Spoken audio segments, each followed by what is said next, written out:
Welcome back to Classic Korea, where we break down the most talked about topics in Korea right now. So in our last video, we covered a shocking, unprecedented raid in Georgia, where U.S. immigration authorities stormed the Hyundai LG joint battery plant site and detained nearly 500 workers, including over 300 Koreans. And that number alone was enough to shock the Korean public. Now, a week later, the story feels a bit different. It's no longer just about statistics and official statements. As the workers returned to Korea, their testimonies are surfacing in the media, like stories of overcrowded cells, no translators, people signing documents they didn't understand, and prescription medicines being withheld.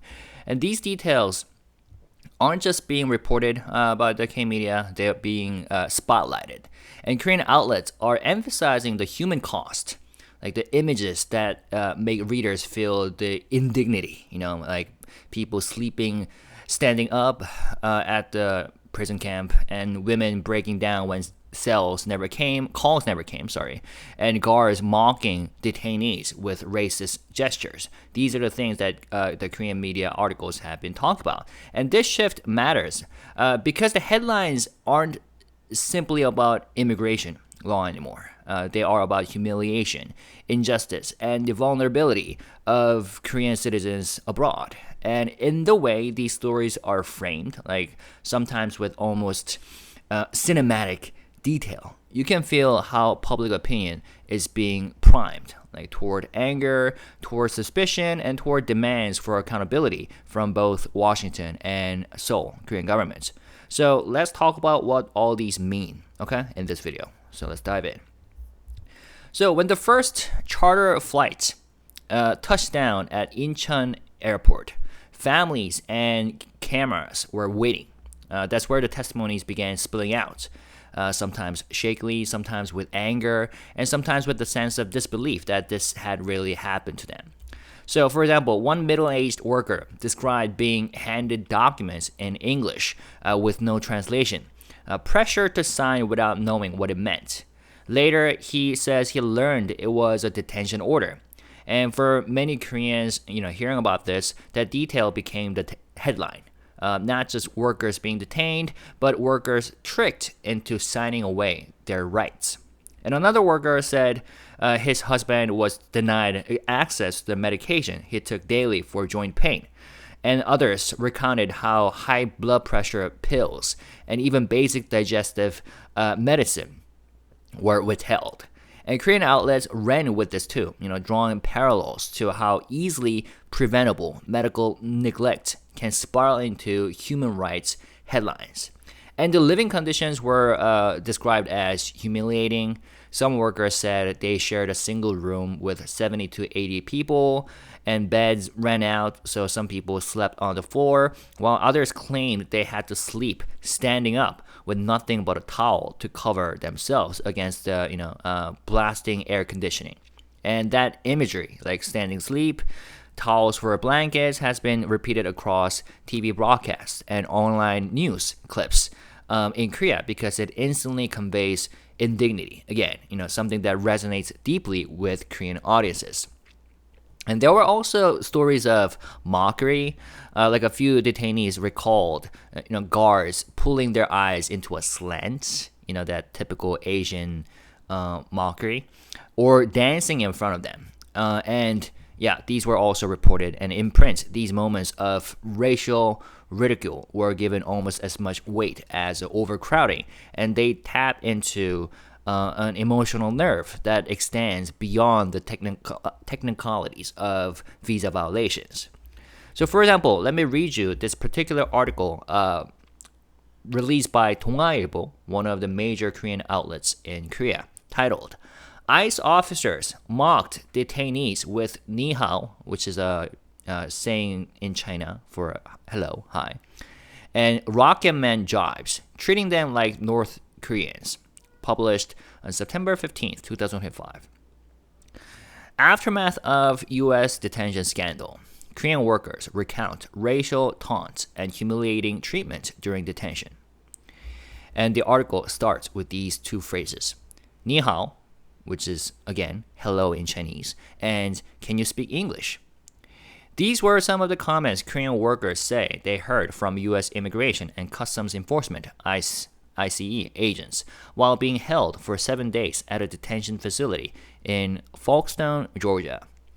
The workers describe agents lumping all Asians together as Chinese, mocking their language ability and making racially disparaging remarks. Detainees say they were arrested without proper legal notice, forced to sleep in rooms with more than 70 people, and assigned to moldy mattresses. It felt like something I had only seen in movies, being treated like a criminal, one worker recalled. Treated like North Koreans, called Rocket Men. Rocket Man is, I think, wasn't that this article will talk about it, but it's a nickname that Trump gave to Kim Jong-un of North Korea during his first administration, if I remember correctly. According to released workers and their families, 72 Koreans were initially packed into a single room. The room contained bunk beds, 4 shared toilets, and 2 urinals, with no ventilation or privacy. Some workers said they had to sleep standing up. One detainee's family said they were only given 1 pair of underwear and socks each, made to wear prison uniforms, and even had mugshots taken. It wasn't until 4 days later that workers were reassigned to 2-person rooms. Food mainly consisted of bread and canned goods. Most meals were just boiled beans. Now I can't even look at beans without shuddering. One LG Energy Solution subcontractor, aged 36, said. A diabetic detainee reportedly did not receive medication on time. 3 days into detention, ICE began interviews. Workers say agents openly mocked them, calling them North Koreans and Rocket Men, the nickname once used for Kim Jong-un. Really? Did this really happen? Although, while we read these articles, we have to keep in mind that let's try to stay meta about all these, reading the articles and at the same time paying attention to what is being reported and how it's being reported, okay? But still, this is surprising, calling them North Koreans and Rocket Men. Other detainees said officers made a slant eye gesture and sneered with phrases like ni hao and do you speak English? Interesting. Families say some workers are now suffering American trauma, 미국 trauma. One worker's wife said he's taking sleeping pills because of the stress. He told me,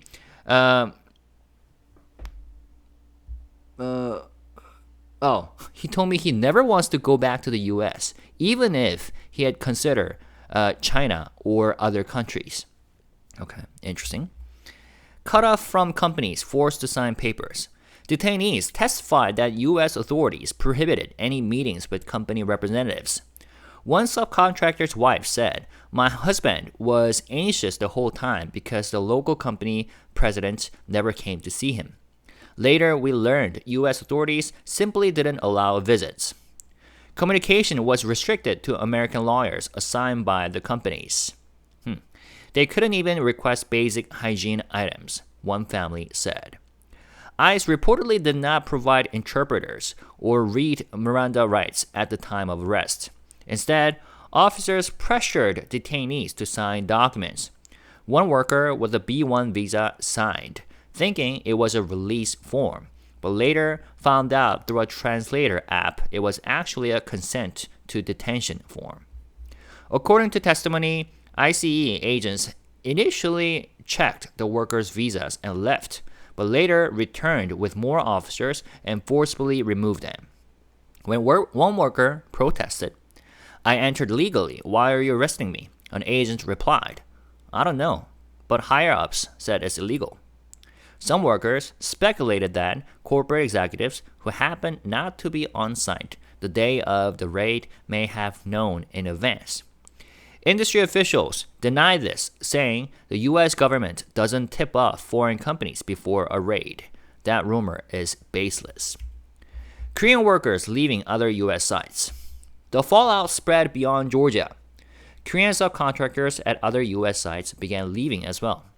One worker from LG Energy Solutions subcontractor in Holland, Michigan, returned home on September 12th. Rumors spread that Holland would be next. We felt that if we were caught, we might never be able to re-enter the U.S., he said. The company ordered all workers with ESTA, B1, or B2 visas to withdraw. So, that was the article. And here's a summary of these testimonies, right here. Unfair procedures, unjust treatment, and racist and derogatory remarks from U.S. officials. So as we can see here, Korean coverage has leaned into the drama of these accounts, like boiled beans, towels, mugshots, racial slurs, because they travel well in headlines and evoke emotion.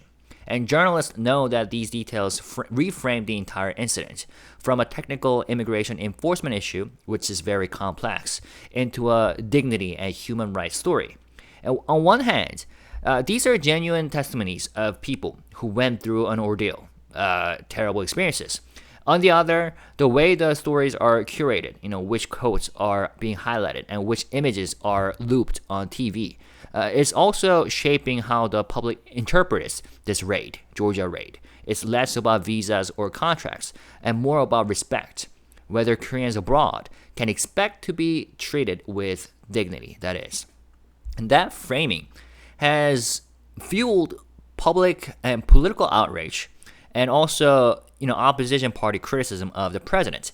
And at the same time, online debates about whether Korea should slow down its U.S. investment. Okay, for example, the opposition People Power Party, 국민의힘, has seized on this, U.S. mass detention of Korean workers in Georgia scandal and the ongoing tariff negotiations as proof of what they call the diplomatic disasters of the Lee Jae-myung administration.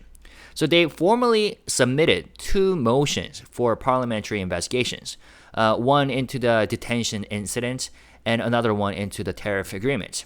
And they argued that the government has failed to explain the causes, scale of damage, or prevention measures, and they left the public anxious. And lawmakers say the tariff talks could have serious economic repercussions beyond currency volatility. And in floor debates, the opposition party members, plan to hammer the administration for what they describe as negligence on U.S. visa issues and for giving away too much in tariff negotiations. And their framing is that, a competent leader shows strength in international affairs and that President Lee Jae-myung has not done so.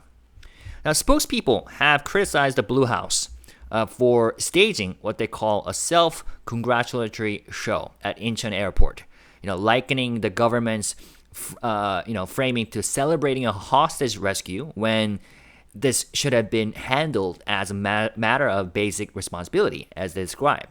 And they accused the administration of turning what should have been a moment of accountability into a PR stunt.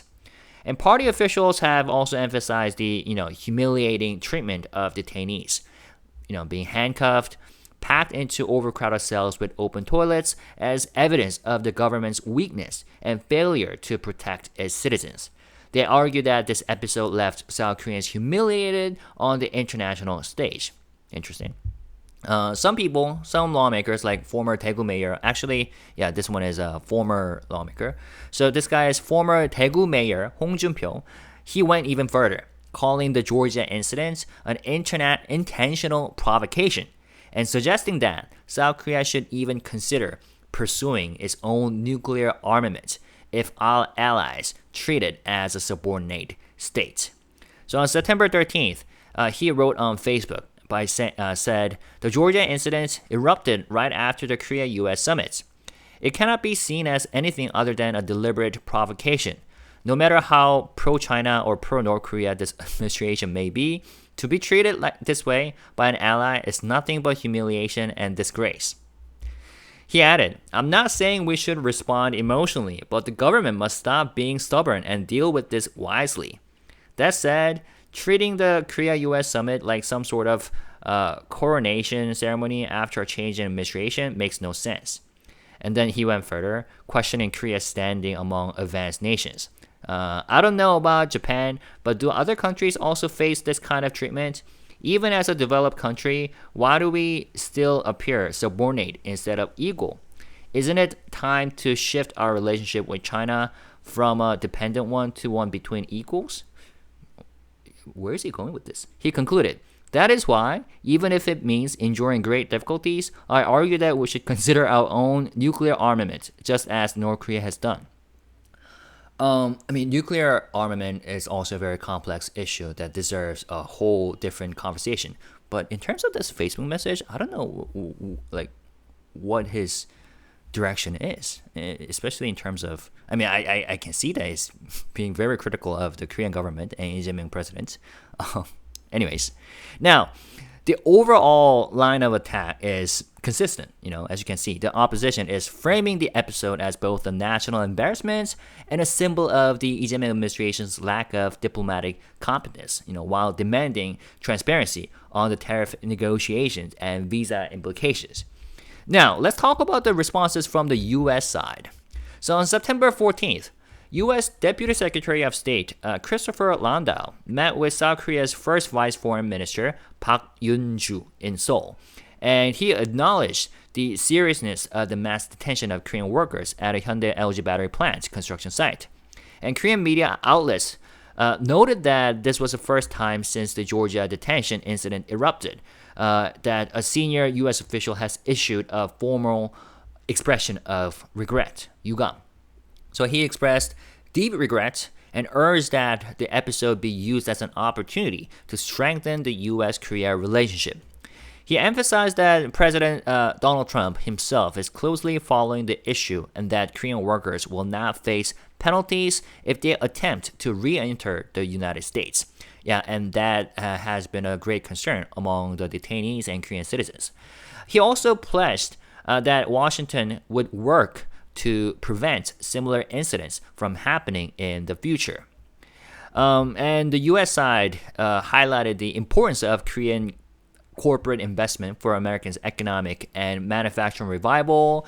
He suggested that follow-up measures should include ensuring proper visa issuance for Korean workers and creating institutional support to facilitate smoother operations. And South Korea's Park Yoon-ju, he's a first vice foreign minister. He stressed that the workers endured harsh conditions while detained, leaving both the affected individuals and the wider Korean public deeply shocked. And he demanded practical, systematic improvements to prevent recurrence and called for visible steps to reassure Koreans, according to the media.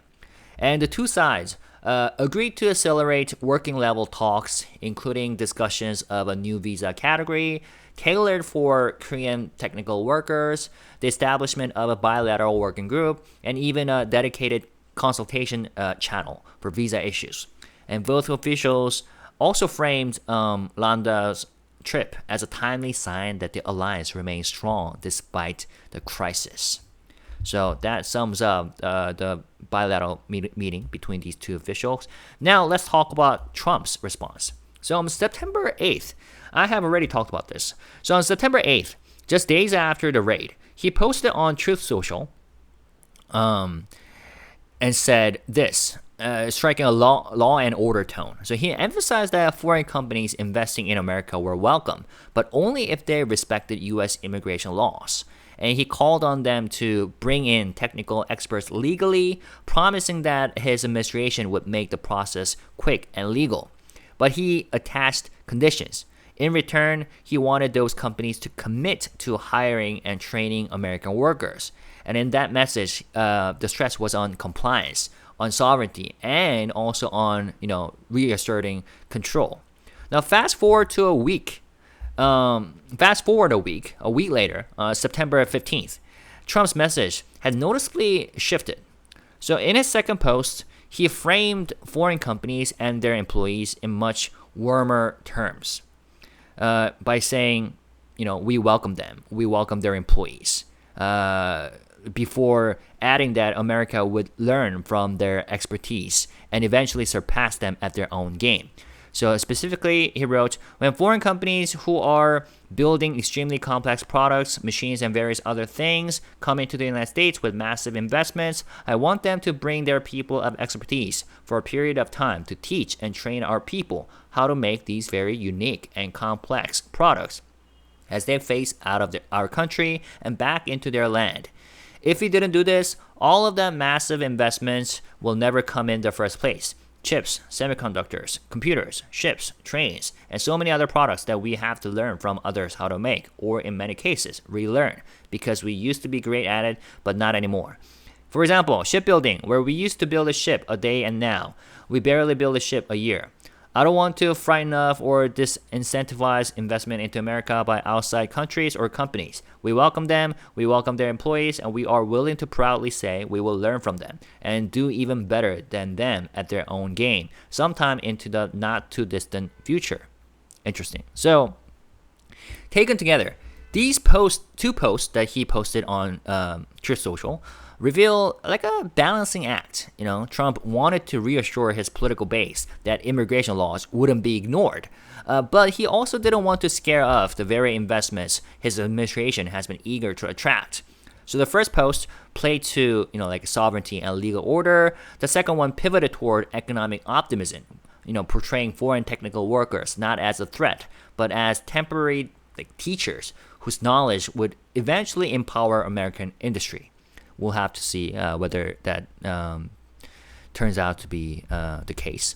Now, so this shift in tone also shows how the White House is managing the optics of Georgia detention, because the initial crackdown made headlines worldwide, especially in Korea, sparking outrage in Korean society.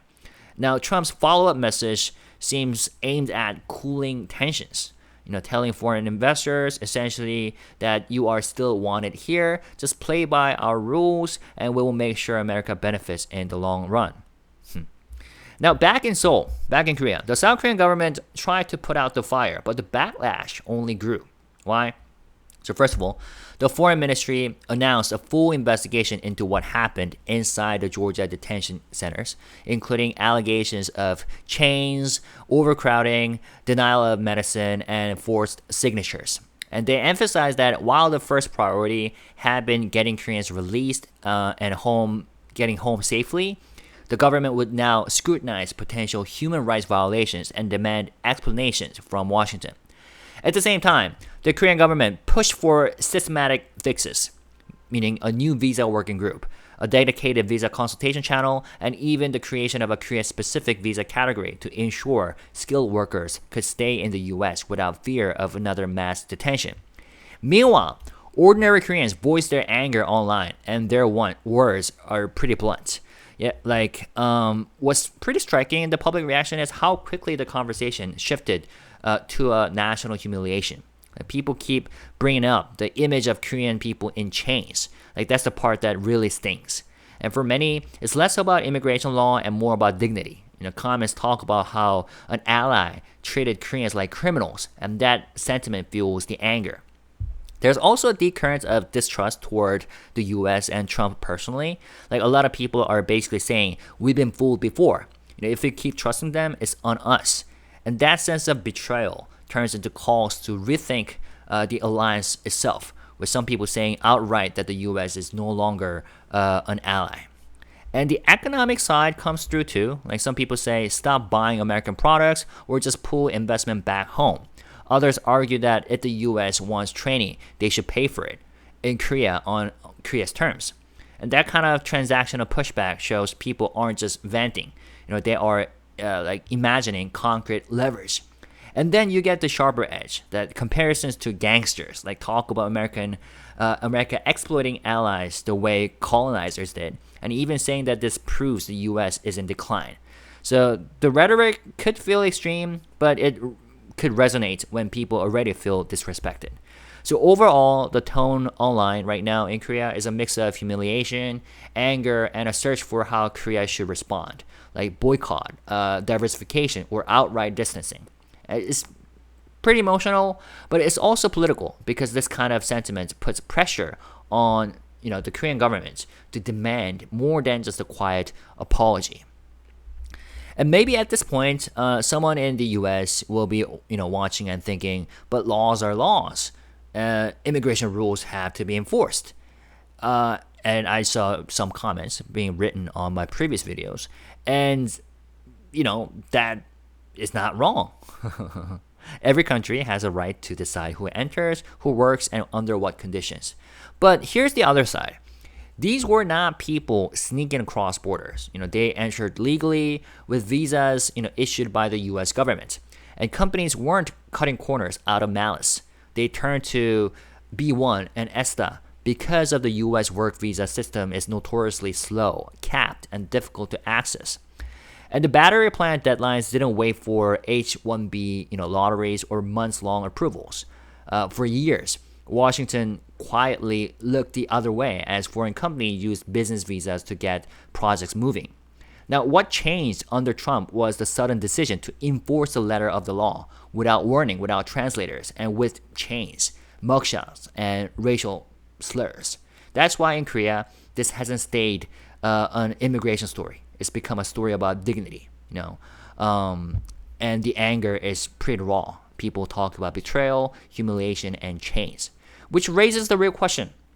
How should allies handle these gray zones where economic need and immigration law collide?